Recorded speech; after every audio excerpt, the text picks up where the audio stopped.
Bueno, bienvenidos. Esta es Psicología del Desarrollo del Aprendizaje 1. Mi nombre es Jessica Allende. Voy a estar con ustedes en esta segunda clase. En principio vamos a realizar una actividad que va a tener que ver con que ingresen al Instagram de la cátedra. Van a poder encontrar en la pestaña del aula virtual que dice Instagram el enlace para entrar y participen de las historias de Instagram que publicamos ahí con el propósito de contestar una trivia. ¿Sí? Esto lo vamos a hacer utilizando los conceptos que vieron en la primera clase con Analia.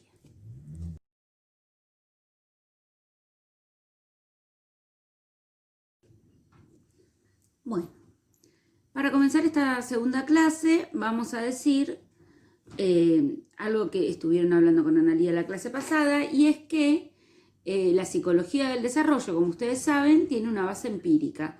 ¿Esto qué quiere decir? Que todos aquellos que realizaron teorías sobre la psicología del desarrollo, sobre el desarrollo humano, lo hicieron en base a la observación de niños que tenían a su alrededor, ¿sí? Teorías del desarrollo. Teoría psicoanalítica, Freud y Erikson. Bueno, para comenzar vamos a hablar de la teoría psicoanalítica, cuyo mayor referente es Freud. Nosotros en esta cátedra vamos a ver a Freud y a Erikson. Bueno, para contarles de Freud. Freud es un revolucionario para su época.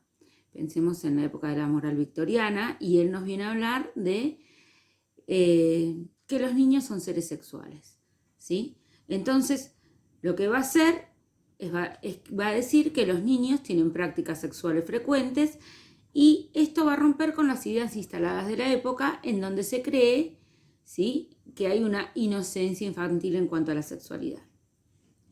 Otra de las cosas a las que se va a referir Freud va a ser el desarrollo psicosexual infantil, ¿sí? Entonces va a decir que este se desarrolla desde la niñez hasta la maduración psicosexual, y nos va a hablar de que existen distintas fases del desarrollo, ¿sí? Las primeras son las fases pregenitales, que son la anal, la oral y la fálica. Después va a haber un periodo de latencia y después va a venir la etapa genital. Otra de las ideas que va a ser revolucionaria va a ser la idea del inconsciente, ¿sí?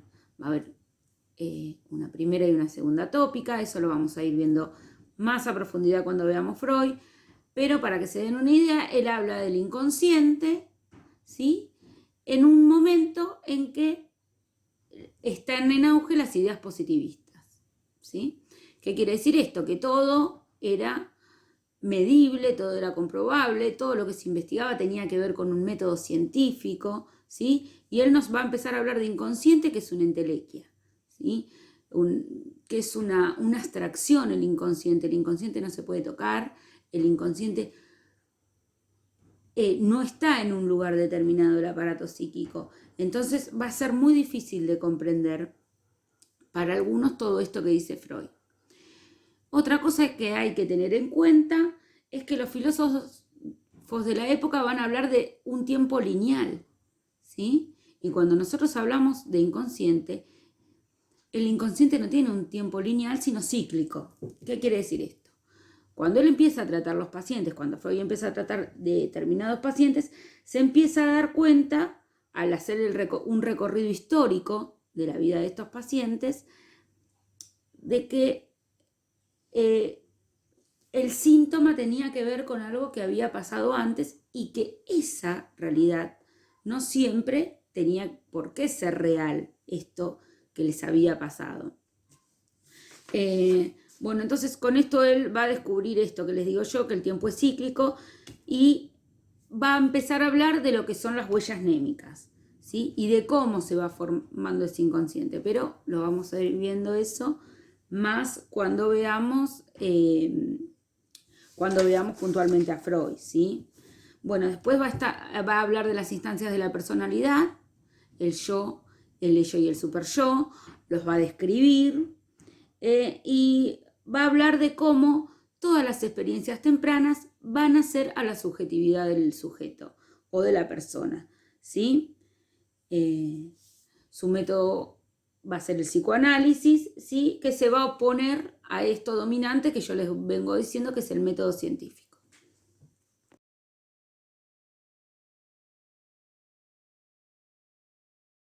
Bueno, en esta imagen podemos ver las fases de la vida sexual infantil de los seres humanos. Primero tenemos, como les mencioné antes, las pregenitales, la oral, la anal y la fálica, y después viene un periodo de latencia que es un momento en donde las pulsiones sexuales se rebajan y se destinan, mediante un mecanismo de sublimación, a otros objetos socialmente valorados. Luego de eso va a venir la etapa genital, ¿sí? Pero eso lo vamos a ver más a fondo cuando nos ocupemos de este tema. Bueno, en esta imagen, mediante la metáfora del iceberg, vamos a ver la primer tópica del aparato psíquico, ¿sí?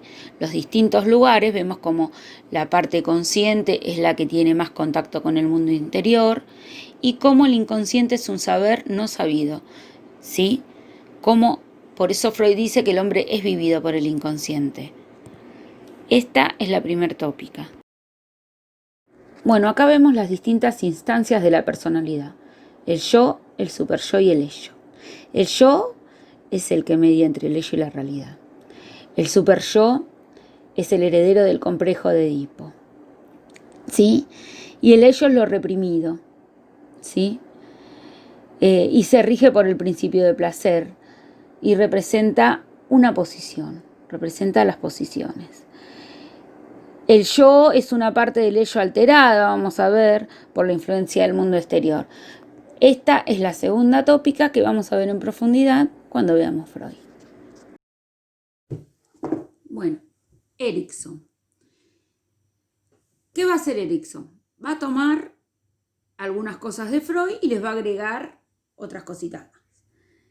Él, en vez de hablarnos de fases del desarrollo, nos va a hablar de crisis, ¿sí? Pero si bien habla de crisis como un conflicto, va a decir que este conflicto es necesario para la evolución del hombre, ¿sí? Y tiene que ver con todo este proceso propio de subjetivación. Va a describir puntillosamente cada crisis. En principio, estas crisis van a ser 8. Después, como se alarga la expectativa de vida de las personas, se va a agregar una crisis más al final. Bueno, y va a describir la importancia del desarrollo emocional del hombre y la importancia que tienen las instituciones en este desarrollo emocional, ¿sí? Y cómo las instituciones van a reforzar todo esto que tiene que ver con la subjetividad, ¿sí? Y con todo este desarrollo. En la primera crisis, por ejemplo, que se habla de confianza versus desconfianza básica, lo que va a pasar es que el niño tiene que confiar en su mamá y su mamá va a ser la que le va a dar todo lo que él necesita y con la que va a estar a gusto, y después va a decir que la religión va a venir a ocupar ese lugar, ¿sí?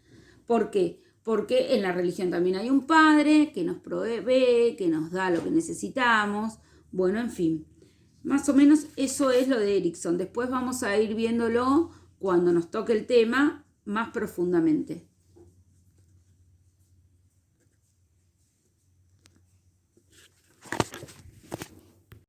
Bueno, acá vemos las distintas etapas o crisis de las que nos habla Erikson.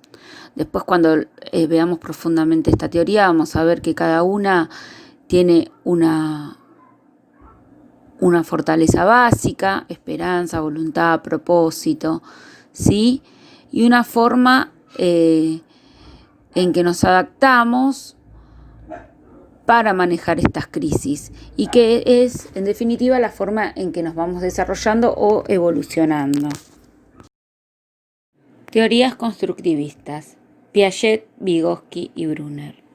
Los principales exponentes del constructivismo actual son, desde la epistemología genética Piaget, desde el constructivismo social, cultural e histórico, Lev Vygotsky, y desde la teoría de la instrucción, Jerome Bruner. Bueno, las teorías constructivistas. Si recuerdan, en la clase pasada con Analía, estuvieron hablando de Baldwin, ¿sí? Él va a ser el padre, digamos, de estos, de tanto de Piaget como de Vygotsky, en cuanto a que los primeros conceptos de las teorías constructivistas van a derivar de los estudios que hace Baldwin, ¿sí? Bueno, Piaget. Piaget va a ser el padre de la epistemología genética. Y aquí hay algo que aclarar. Cuando hablamos de genético, en lo referido al conocimiento, no nos estamos refiriendo a algo heredable o algo que tenga que ver con los genes o algo biológico, sino que estamos hablando de algo que tiene que ver con una génesis, ¿sí? Estos autores lo que van a estar interesados va a ser en descubrir cuál es la génesis del conocimiento, ¿sí? De hecho, la idea principal de Piaget en un principio era fundar una epistemología del conocimiento, ¿sí? Una teoría basada en las ciencias biológicas y después, cuando empieza a trabajar con Binet, él empieza a administrar test y a estar con niños, entonces se da cuenta que los niños siempre cometen los mismos errores vamos a decirle, y que siempre usan las mismas formas de pensar, que los niños hacen hipótesis, al igual que los científicos. Entonces, al empezar a observar todo esto, Piaget se da cuenta de que el modo de pensar o de construir conocimiento que tienen los niños va a ser el mismo que tienen los científicos, ¿sí? Hay dos conceptos centrales en lo que refiere a las... Bueno, esto es a lo que me refería cuando les contaba de las distintas formas, ¿sí?, que va teniendo el niño de acercarse a todo lo que está a su alrededor, ¿sí? Cómo va pensando y haciendo hipótesis y teniendo cierta lógica que lo va acercando a la realidad que lo rodea. Bueno, para Piaget va a haber dos grandes conceptos, ¿sí?, que van a ser la asimilación y la acomodación. La inteligencia para él es una capacidad de adaptación a situaciones nuevas, ¿verdad? Entonces, la inteligencia él la ve como un caso particular de adaptación biológica al medio, ¿sí? Suponiendo que es una forma de organizar y una forma de estructurar el universo, ¿sí? Entonces, yo asimilo un objeto y luego lo incorporo, ¿no? Lo asimilo, lo incorporo y luego lo acomodo a mis estructuras, ¿sí? Y con esto voy modificando también mi estructura. ¿Qué es la asimilación? Entonces, es la incorporación de los elementos externos, o sea, del objeto, reelaborado, porque yo lo voy a modificar en función de las estructuras mentales que poseo para este fin, ¿no? Se lo asimila en el mismo acto en que se lo incorpora y se lo modifica. Lo que nos va a decir Piaget es que a partir de esta asimilación, que es una asimilación significativa, ¿sí?, el sujeto lo que va a hacer es atribuirle nuevos significados, ¿sí? Es como que realiza una síntesis, ¿no?, al asimilar el objeto. ¿Qué es la acomodación entonces? Es la capacidad de organización, ¿sí?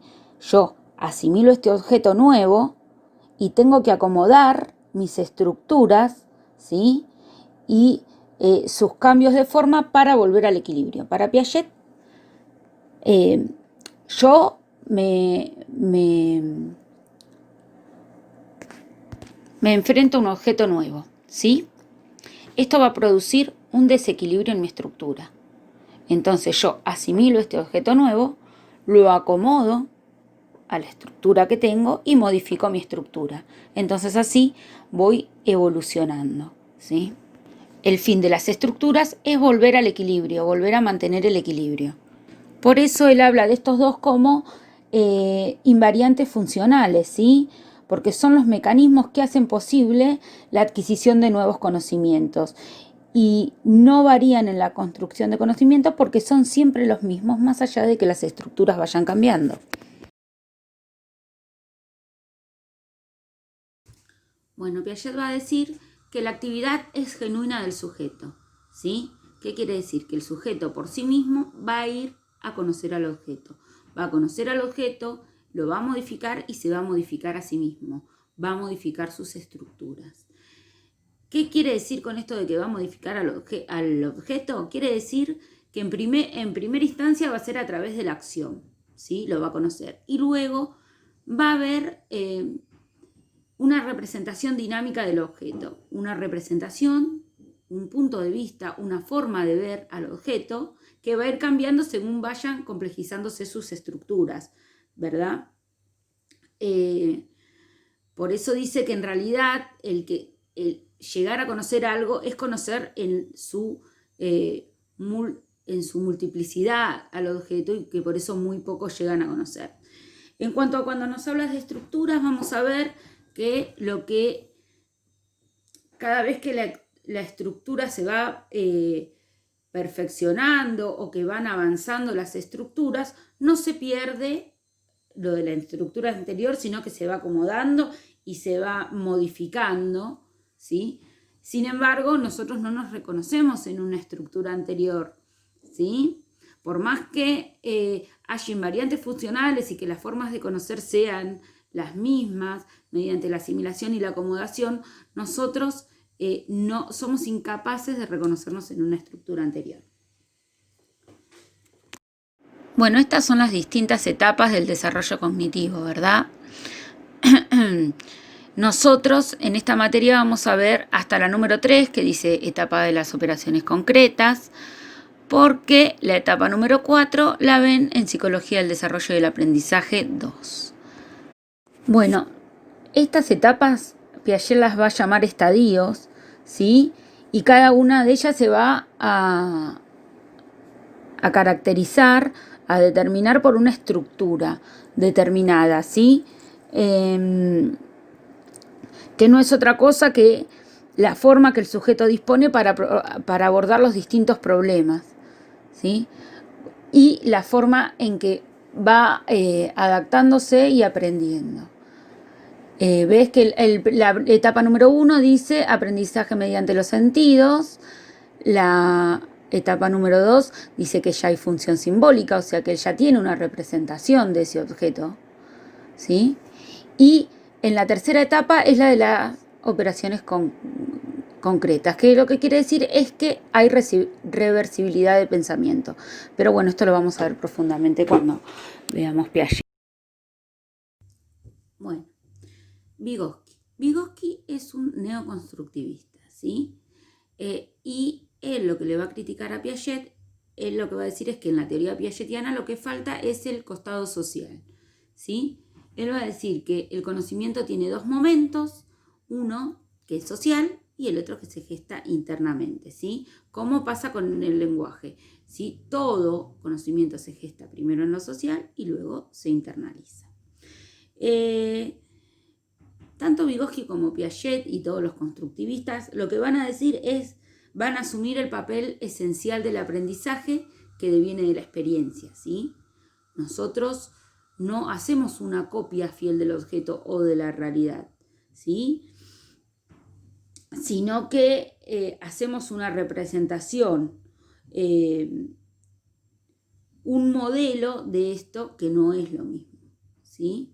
Por eso vamos a hablar de representaciones mentales cuando hablemos, sobre todo de Vygotsky, de qué son las funciones psicológicas superiores, que refieren a lo que es el pensamiento, ¿sí? Y todo esto va a tener que ver, cuando hablemos de Vygotsky, con la cultura, ¿sí? Con cómo la cultura va a moldear, si se quiere, al hombre y cómo el hombre va a moldear a la cultura.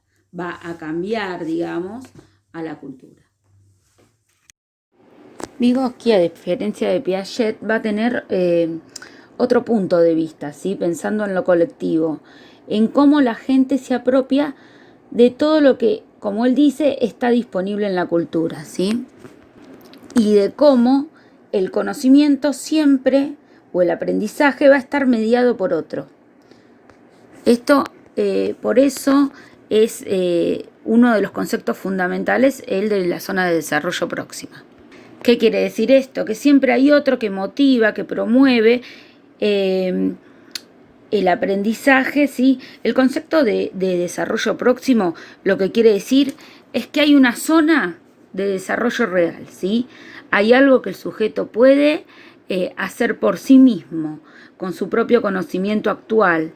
Y hay una zona de desarrollo potencial, que es aquello que puede ese sujeto con ayuda de otros, con un adulto o un par que tenga más experiencia, ¿sí?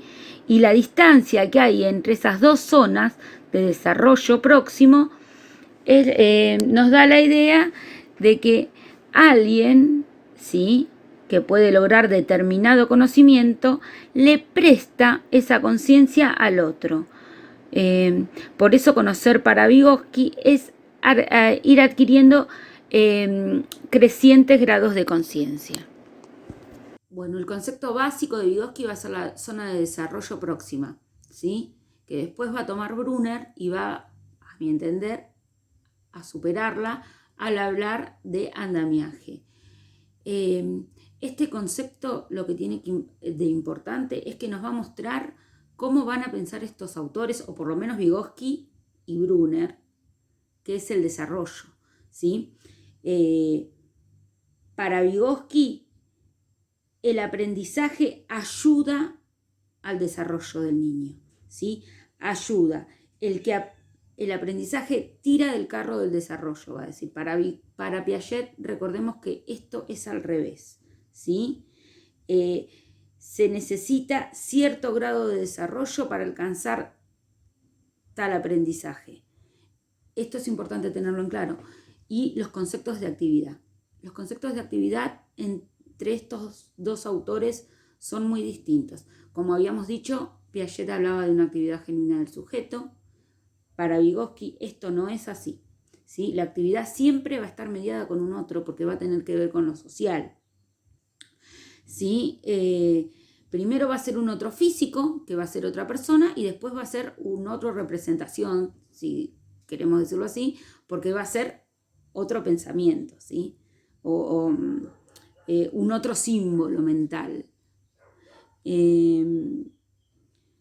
Bueno, lo que va a decir sobre la zona de desarrollo próximo es que nosotros le vamos a prestar conciencia a alguien para llevarlo a su zona de desarrollo potencial. Y esto de prestar conciencia tiene que ver con esta parte social de su teoría. Teoría conductista. Watson, Skinner y Pavlov. Bueno, las teorías conductistas. Las teorías conductistas van a ser las más criticadas a la hora de hablar de aprendizaje, sin embargo, muy usadas. Los principales referentes que vamos a ver van a ser Watson y Skinner, sobre todo vamos a ver a Skinner.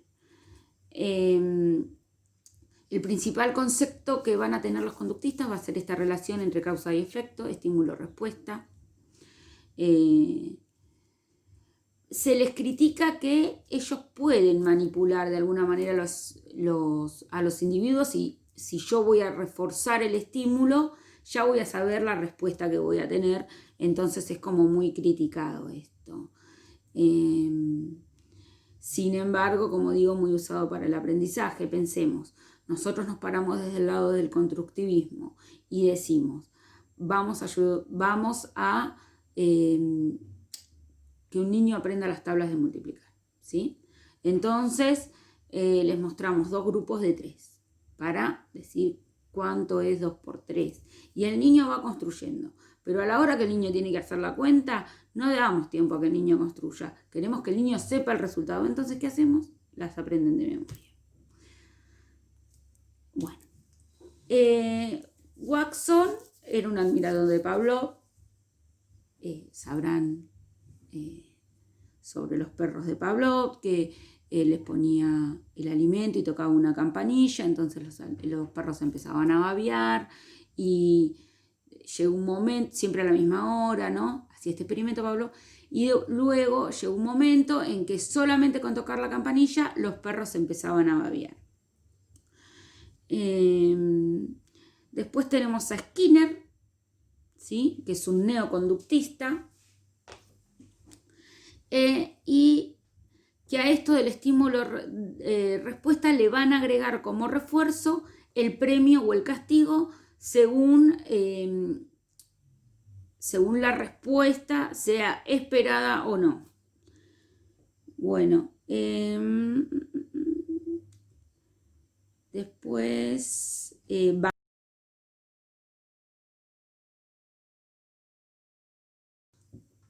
Bandura va a hablar de la teoría del aprendizaje social, va a ser el último conductista que vemos. ¿Por qué la teoría por qué social? ¿Por qué la cognición social? Porque él va a decir que para que se dé el aprendizaje en los niños se tiene que ejecutar, ¿sí? ¿Y cómo se ejecuta? Mediante la observación y la imitación, ¿sí? Por eso va a hablar de el modelado. Bueno, hasta aquí las teorías conductistas. En resumen, ¿de qué nos hablan las teorías conductistas? Nos dicen que la conducta se puede modificar y de esa forma se da la enseñanza, que siempre hay una respuesta a un estímulo, que esto se puede reforzar con castigos o recompensas para la adquisición de nuevos conocimientos. Teoría innatista y hereditaristas. Bueno, las teorías innatistas o heredatistas. El innatismo va a tener que entenderse en dos sentidos. Uno que va a tener que ver con lo que compartimos como especie, ¿sí? Lo que nos hace iguales o miembros de una misma especie, y otro sentido que va a tener que ver con lo referido a lo individual y a lo que heredamos, ¿sí? El heredatismo es como una corriente de opinión, una explicación genética, si se quiere, a las diferencias individuales que tenemos. Los rasgos que tienen los seres humanos, los rasgos que los hacen distintos, van a tener que ver con lo que el hombre hereda, ¿sí? Hay poco que el entorno pueda modificar. Es como muy determinista. Hay otro innatismo que nos habla más de que hay una base biológica o genética en las capacidades de los hombres y trata de descubrir qué es esto que tienen de común o qué es lo que hay de particular en el patrimonio de la especie y a partir de ahí hablar de ciertos rasgos o ver el desarrollo desde ese lugar. Esto es lo último sobre las teorías del desarrollo.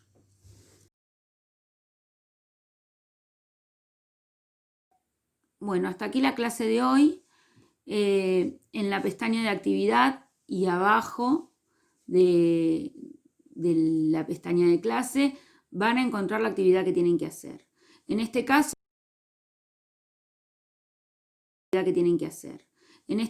va a ser completar un meme conocido con alguna de las teorías del desarrollo que vinimos desarrollando durante la clase. Puede ser de elección propia y comentarles otra cosa. Nos queda un temita pendiente de la unidad 1 que no amerita una clase más, pero que va a ser subido abajo de la clase 2 en el transcurso de la semana con su respectiva actividad. Es nada más, son 3 conceptos, crecimiento, maduración y desarrollo, y vamos a dar un video con la explicación teórica y luego se va a proponer una actividad. Bueno, eso es todo, hasta la semana que viene. Buena semana.